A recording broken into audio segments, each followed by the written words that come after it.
I have an anonymous question. Great. So the question is that uh, a child in this person's life who's 5 years old has been identifying, she's a girl, and she's identifying herself in play as a boy, calling herself Tom, and using like a deeper voice, like a male voice perhaps. And her parents are unsure if, how they should support that, or if they should change it, what they should do. It's a great question. Yeah. Thank you for sharing. I have lots of thoughts, Jess. Do you Go want to ahead. go first? You go Okay. first.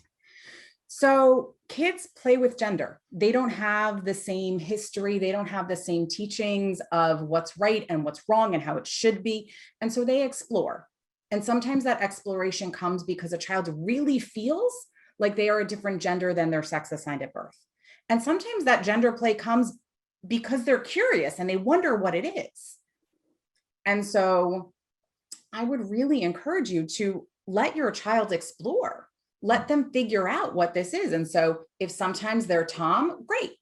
And sometimes they're, whatever your child's name is, I'll use Marcie, and sometimes they're Marcie, great. The one distinction I would say is if there's ever a place where they have to be Marcie, right? School sometimes has specific things or, certain places, you want to name both of these kind of pieces of their personality so that they know and can recognize when are you Marcie? When are you Tom? What do you feel like when you're Tom? What do you feel like when you're Marcie? Just be curious. Because if you allow them to be and play with all of these things, they might figure out exactly who they are, which is ultimately what you wish for your child. And by you being accepting and open to their exploration, their feelings of shame or this is wrong or this is a problem or this is bad won't create tension for them, won't create confusion for them, won't create those negative feelings that sometimes live inside of children who aren't accepted. So allow them to be. And then if you are having challenges with this, that it's hard because it's not what you expected or it's not what you understand, then find a professional that you can work with to explore your feelings and how to get okay and how to support outside of your kiddo. Definitely.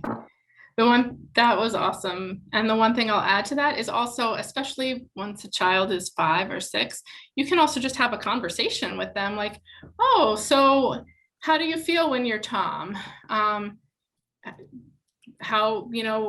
Who is Tom? Tell me more about Tom. And kind of asking questions to get a sense of, is Tom like a role that they're playing and that they're just pretending to be, I don't know, a character from a show or something? Or is Tom really part of their personality? And do they feel like Tom is really who they are? And if Tom is who they feel like they really are, then you can just say, that's great. Thank you for telling me. And even if they say, I kind of want to be Tom at school, then you say, okay, let's talk to the teachers and about how you can be Tom at school.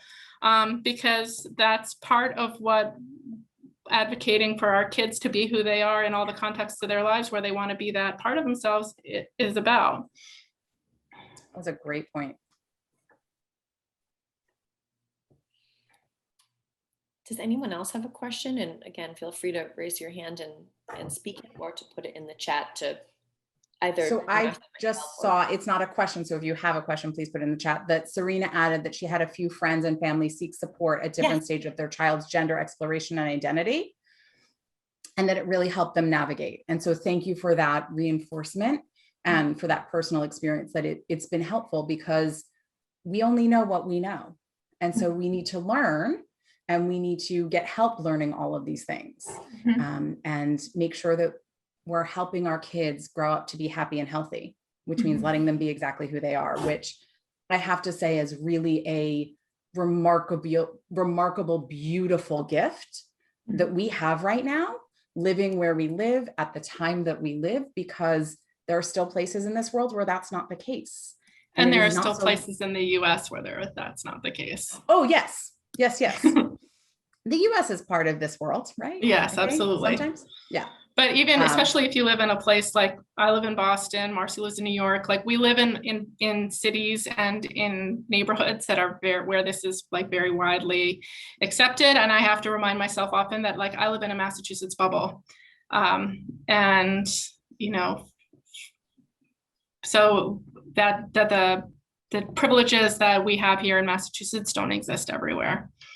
Especially when it comes to things like parenting. Like for me and my wife to both be on our kids' birth certificates was not a problem.